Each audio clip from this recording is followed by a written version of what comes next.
Pushkin.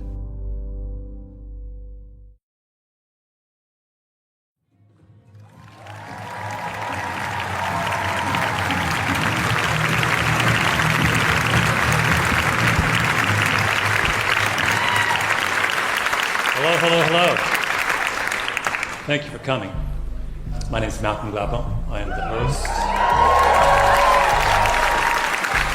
of Revisionist History, brought to you by Pushkin Industries. I think there's a whole bunch of... Not long ago, in a probably ill-advised experiment, all of us at Revisionist History decided to do 2 live shows. One in New York and one in Philadelphia. All kinds of people came to watch. A little treat for the diehards. And in the spirit of that experimentation, we thought we'd share a few excerpts from those shows with all of you, the real audience. And what you're hearing is me standing up in front of the crowd, confessing I have no idea what's about to happen. They tried to get me to rehearse, and I just didn't want to do it. So you're all kind of guinea pigs, for which I apologize. But I'm very excited. I broke out snazzy Adidas, old school Adidas, the seersucker, the whole thing. I rarely dress up, so this is a very, very big occasion for me. So what we're going to do is At the time, I was working on an episode of Revisionist History about a very well-known movie. Almost a perfect movie, except the writers had screwed up the ending. If you want to listen to that episode, it's called Starstruck. You can check it out in the feed. It goes in a million directions. Gone with the Wind, Star is Born, Samuel Goldwyn, car accidents, Atlanta. We hung out in graveyards and took a group road trip to Margaret Mitchell's archives at the University of Georgia. A very revisionist history mashup. But at the live show, I just wanted to zero in on the core question raised by the episode, which is, what makes an ending work? Because the truth is, most endings don't work, right? You sit in a movie theater, and at hour 3 of the blockbuster, you think, did no one at the studio give any thought about how to wrap this thing up? That's what I wanted to get at. Why are endings so hard?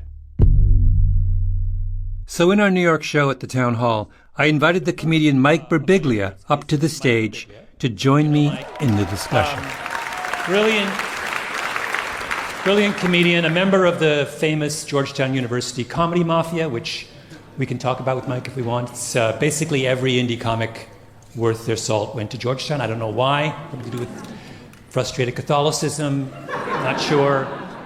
He's about to go on tour with his show Old Man in the Pool. The Old Man in the Pool.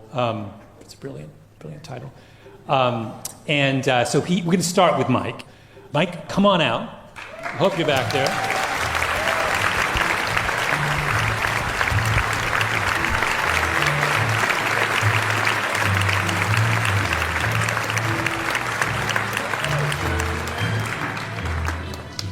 Thanks, Malcolm. This is my favorite podcast, so it's a very strange sensation to be inside of my favorite podcast. I don't know how it'll go. It's meta, Mike. By the way, you weren't offended when I said you were part of the Georgetown University comedy mafia. Not at all. It's legit. No, it's description. I mean, gosh, you see John Mulaney and Nick Kroll. Gaffigan, Nick Kroll, Jack Novak. Yeah, there's just a whole bunch of them. Britt Marling. There's just there's so many. And by the way, Bradley Cooper. It's kind of unbelievable. You remember that? I'll tell you a funny thing about when I intersected with Bradley Cooper. I never knew him except that we were in theater at Georgetown at the same time. I think maybe 1 year. He's a little older than me. And he was most famous on campus for being the most attractive person anyone had ever seen. I'm not even kidding. I'm literally, people would say, have you seen Bradley Cooper? I swear to God. Not in a play. Have you seen him? Yeah, that's got to be hard. Life can be really hard sometimes. Mike, okay, so, and the reason I wanted to talk to you with endings is because I feel like I've often felt that no one's more obsessed with endings than I am, and I'll tell you why. And I say this also to say that I think you might be as obsessed as I am. I am someone who, I will very often read a thriller and stop 5 pages before the end because I'm concerned that the author isn't going to pull it off. And I just don't want to be there for that. I was like, all right, it doesn't matter that I've spent 3 days getting to page 395. Yeah. I can. No, I'm similarly obsessed. But I go through 4 or 5 endings before I land on an ending. You don't start with the ending and work backwards. No. As a matter of fact, The Old Man in the Pool, I'm deliberating right now between 2 distinctly different endings. And describe the 2 options. Simply. Describe them emotionally. Is there a difference in the emotion? I can't give away what the ending is because it'll fundamentally. But you know what? I'm kidding. But you know what I'll do? I can tell you that I had 2 different endings for my last show, which was called The New One, and one of them is me and my wife and my daughter sort of laughing together on the couch together in our house. And earlier in the show, I talked about how the premise of the show is I never wanted to have a child. And the show is about, and it's all the reasons why I never want to have a child. And then it's about how we had a child and how I was right. And then the emotional turn of it is that I was wrong. But there were 2 different endings that we had along the way that were, and one of them is the one that it is, which is my wife and daughter and I are laughing together on the couch, and I don't say this, but I basically become all the cliches of parents who I find so annoying, which is like, I just want to see the world through baby's eyes, Wait, we have that. Yeah. Should we show the clip? Oh yeah, please. Yeah. Okay. Let's show this. Let's just show this clip. Una loves the couch. She goes, couch! Wug! Pillow! She's a genius.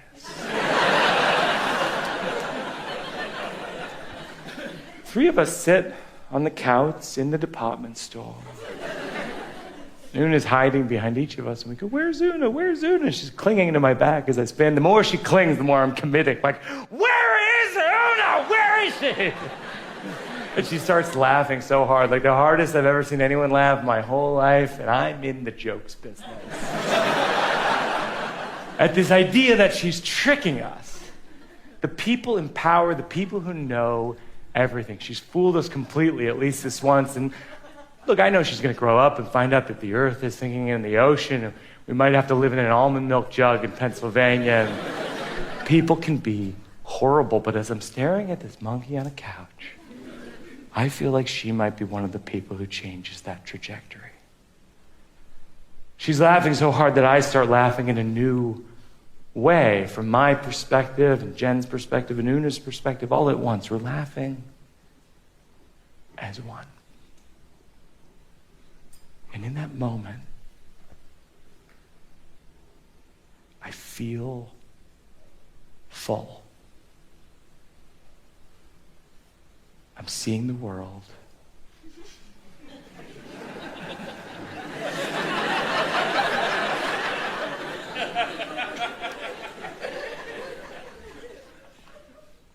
Through baby's eyes.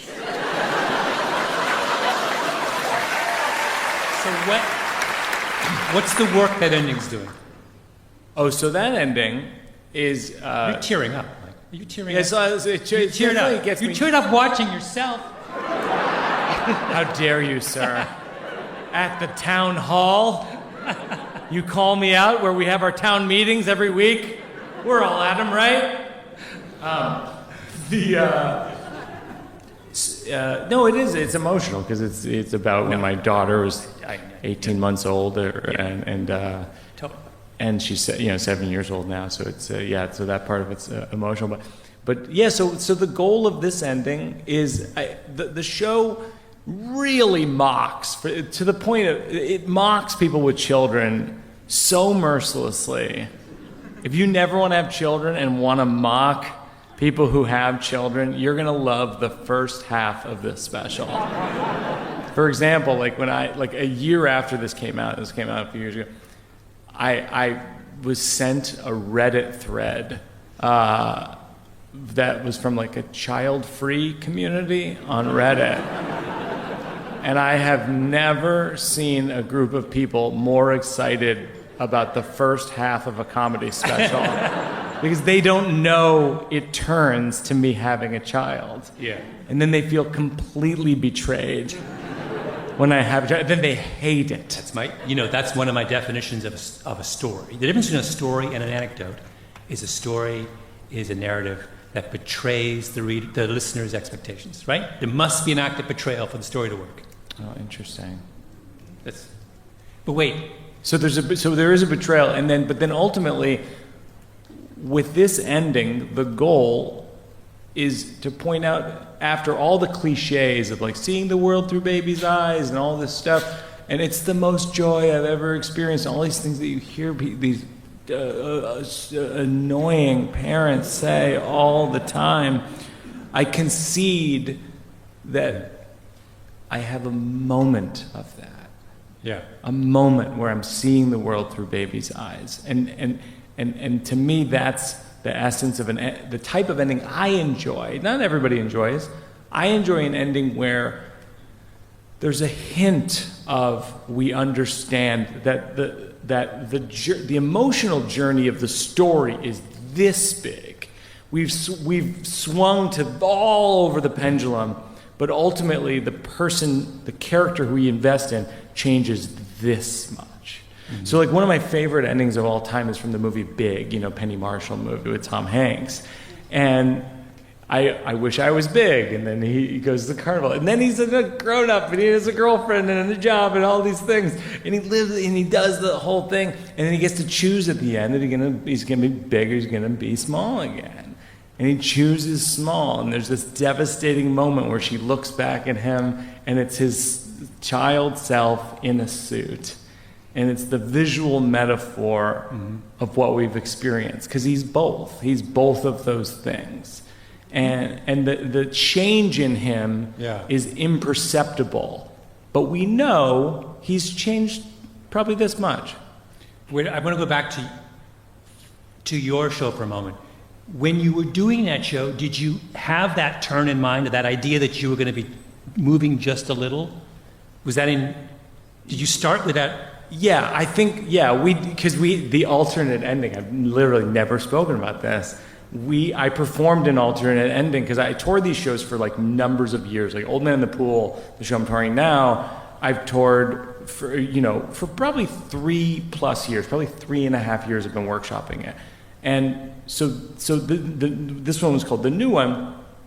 I had another ending where, this true story where my wife and daughter and I we go on a vacation together to the beach in California, and we're on the beach and we're having this beautiful moment on the beach, and Una's like, it's similar to this, it's like sand, like ocean, water, it's similar, it's like she's a genius. It's sort of the same joke, but then she picks up like a piece of plastic from the beach, and she's just it's garbage. And it evokes all of those feelings I have about like, we're just living in a dystopia, and why are we having children? This is insane, right? I could see why you didn't go with that end. Malcolm, how dare you? In the location of our weekly meetings. It was too sad. It's too sad. Yeah, it's too much movement. You wanted a little movement. Yes. You don't want to. So that's why that ending went away, because ultimately people would leave the theater and they would go like, that made me feel sort of bad about stuff. But the ending that we went with, just to be clear, I mean, endings are very personal for people. Like some people, in that ending you just watched, some people left the theater and said, you're still kind of a jerk.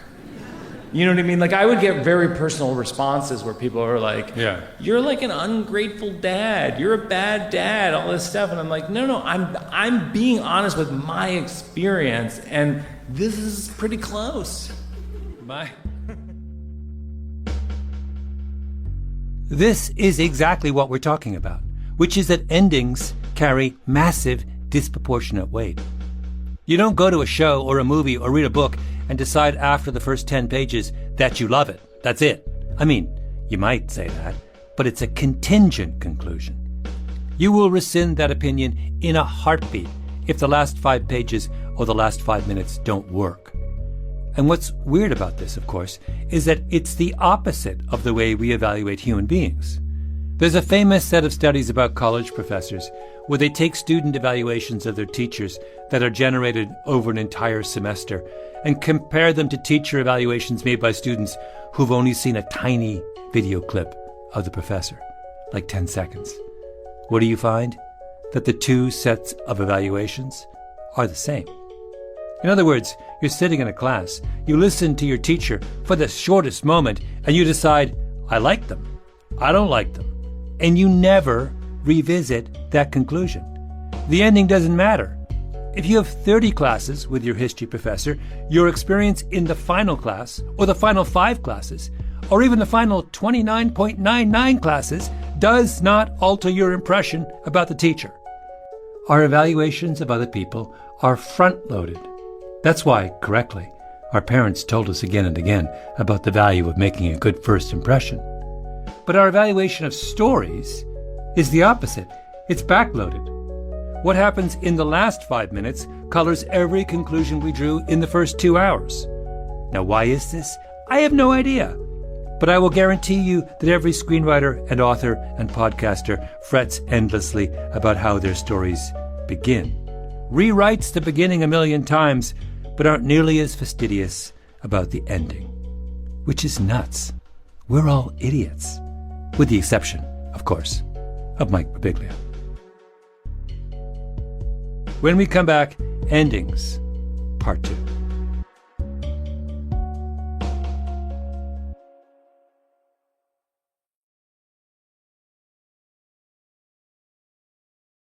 A week after we did our town hall show, we took the train down to Philadelphia, rented out the Fillmore Theater, ate cheesesteaks, got into the mood.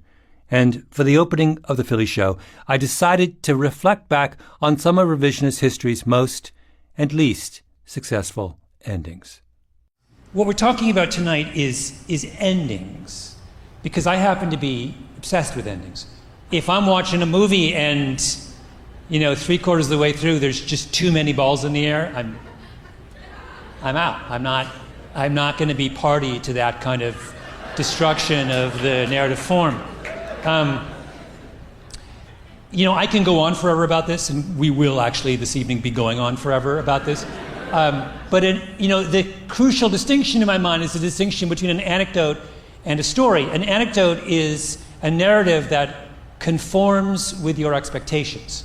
So, the craziest thing happened to me last night. I found a $100 bill on the street. That is not a story, that is an anecdote. The first sentence, craziest thing happened, is the equal of the second sentence, a $100 bill on the street, right? A story, by contrast, is a narrative that betrays the audience's expectations. So, a story would be, the craziest thing happened to me last night. I found a $100 bill on the street. I tried to give it to a homeless man, and he said, "I don't want your effing money." That's a story, right? It betrayed your expectation. That's not how you expected it to end. And the challenge of revisionist history is we always want to tell a story. We always want in some way to betray our audience's expectations. So I wanted to give you a couple of examples of how we approach that at Revisionist History. A couple seasons ago, we did an episode called Free Brian Williams, which some of you will remember. And you'll remember Brian Williams was the NBC anchor who was fired from his job because he went on Letterman one night and he told a story about being in a helicopter during the Gulf War, flying low over the desert, and he was fired upon by the enemy and he was terrified. And then it turns out he wasn't fired on. And so all kinds of people brought this up and called him a liar and a self-aggrandizing, and he was forced out of his job. And if you've listened to it, the whole episode is a defense of Brian Williams. It's this sort of argument about memory that says that our memory, particularly in high-stakes moments like that, is profoundly flawed. And all of us make mistakes of memory along the lines of Brian Williams. So he wasn't a self-aggrandizing liar. He was just a human being. And now, none of that, of course, betrays the expectations of the audience, right? The show's called Brian Williams. You know I'm going to defend Brian Williams. But here's how it ended. It's a clip of the very end of the show.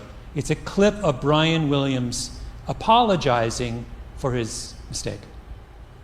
Looking back, it had to have been ego that made me think I had to be sharper, funnier, quicker than anybody else. Put myself closer to the action, having been at the action in the beginning. Oh, please. Stop apologizing for a crime you didn't commit. Free Brian Williams. Now, do you see the betrayal there? You thought this was a defense of Brian Williams, but the last thing I do in the entire episode is attack Brian Williams for not defending himself. He's not a liar, but he's a coward. He didn't do anything wrong. Stand up for yourself, big man. Stop. All right, now, we don't always pull this off. There are times when the endings don't work. And a really good example of this is we did an episode last season called I Love You, Waymo, which was, Waymo is a division of Google that makes autonomous cars, the kind that drive themselves. And they have them in Phoenix. You can go to Phoenix and you can order a Waymo, and it just shows up. There's no driver, and you hop in. And so we went there, me and my producer Jacob, and we drove around these Waymos. And our whole point was that people worry about autonomous cars because they think that they will make a mistake, and run over pedestrians. They think they're imperfect, but that's actually completely wrong.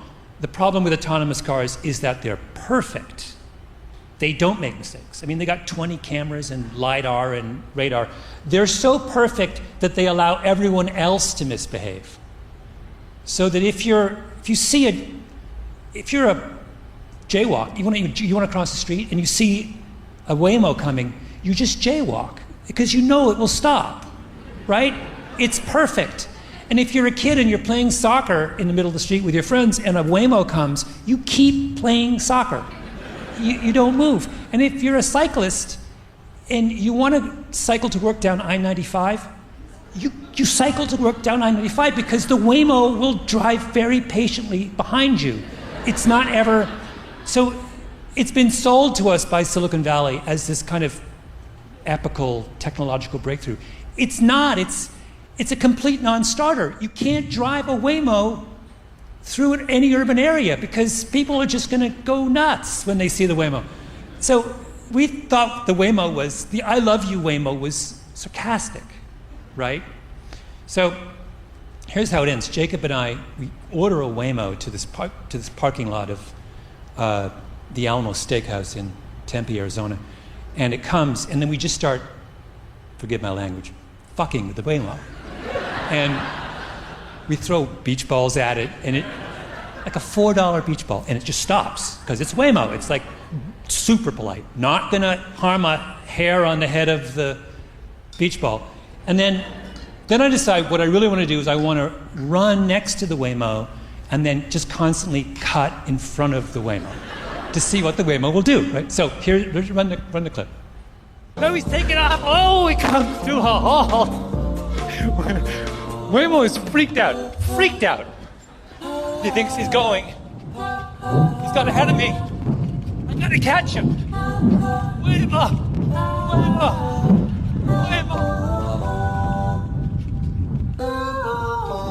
Oh. Hold on, Jim. Hold on, let me get in. Waymo! Stop! Waymo was the perfect gentleman. He let me be the crazy one. Remember this the next time some Silicon Valley visionary promises you a future of perfect mobility, efficiency, and clarity from the backseat of an autonomous vehicle. No. It's much better than that. It's me and Lance and Jonathan Vaughters and Jacob with his beach ball taking back the road. I love you, Waymo! So we tweet out the announcement of the show, and you know what happens? Waymo retweets the tweet. They're like, we love the show. It's fantastic. So we said that autonomous vehicles don't actually work. And Waymo's like, you called the show I Love You, Waymo. That's all. They refuse to have their expectations betrayed, right? Now, whose fault is that? I think it's my fault. And then we started to get emails from, I'll read you some of the emails we got from readers. Big fan of revisionist history. I'm trying to figure out if I Love You, Waymo is sponsored content. Wait, I thought we were attacking Waymo. Email number 2. I'm sure Malcolm and whoever is managing the show is smart enough to disclose when they're being sponsored, but this really felt like an ad. No, it wasn't an ad. Number 3. At first I thought my podcast episode didn't download correctly. Blah, blah, blah. It was just a 30-minute Waymo love fest. No, it went on for 38 minutes. You had to listen to the last 8. Number 4, what the hell was that? Number 5, was that an infomercial for what? Now, are these people dumb? No, I don't. No one who listens to revisionist history can be dumb. No, they don't believe in stories. They believe in anecdotes, right? They think that you can only have a narrative that conforms with your expectations. They don't understand that, no, what a real story does is betray your expectations. You screw up if that's the story you tell, right? If you can't convince people to make that turn. Sometimes you really have to grab people, the listener, by the scruff of the neck and say, no, you blockhead. This is going off in another direction. The perfect ending, the perfect story to my mind, is the story where you start with the ending and work backwards, where you know absolutely the turn you want to make. And there's one of my absolute favorite episodes was exactly this. It's called The King of Tears from season 2 or 3, and it was about the saddest song in the world.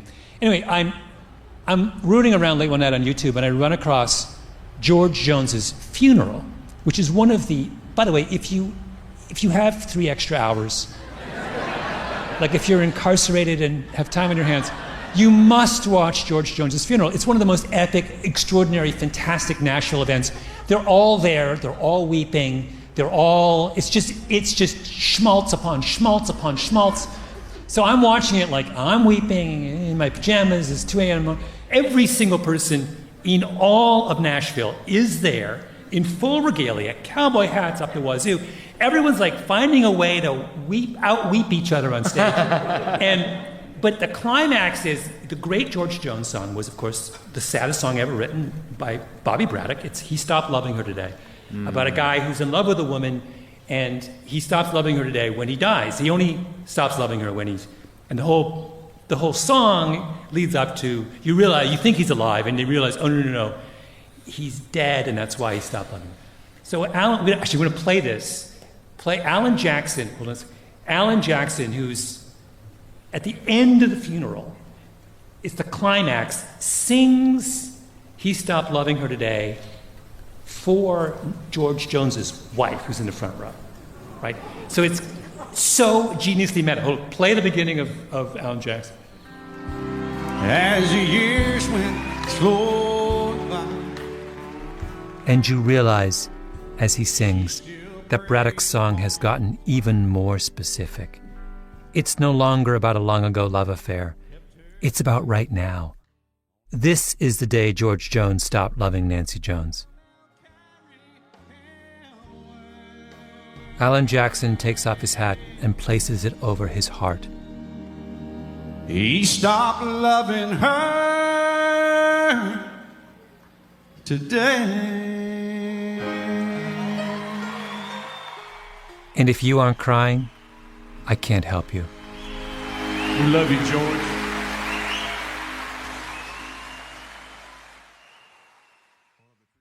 If only every story ended as well as that one.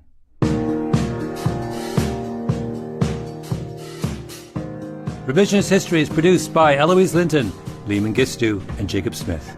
Our editor is Julia Barton. Our showrunner is Peter Clowney. Original scoring by Luis Guerra. Mastering by Jason Gambrell. Engineering by Sarah Bruguiere and Nina Lawrence. Fact-checking by Kishelle Williams. And live production by Kate Downey. Special thanks to the Pushkin crew who helped pull off this live experiment. Kerry Brody, Heather Fain, Blair Gilks, Jason Gambrell, Nina Lawrence, Nicole Morano, Eric Sandler, John Schnars, Maggie Taylor, and Jacob Weisberg. And a big thank you to Mike Birbiglia, as well as the Town Hall in Manhattan and the Fillmore in Philadelphia. Stay tuned for more of Revisionist History live, coming soon to a city near you. I'm Malcolm Gladwell.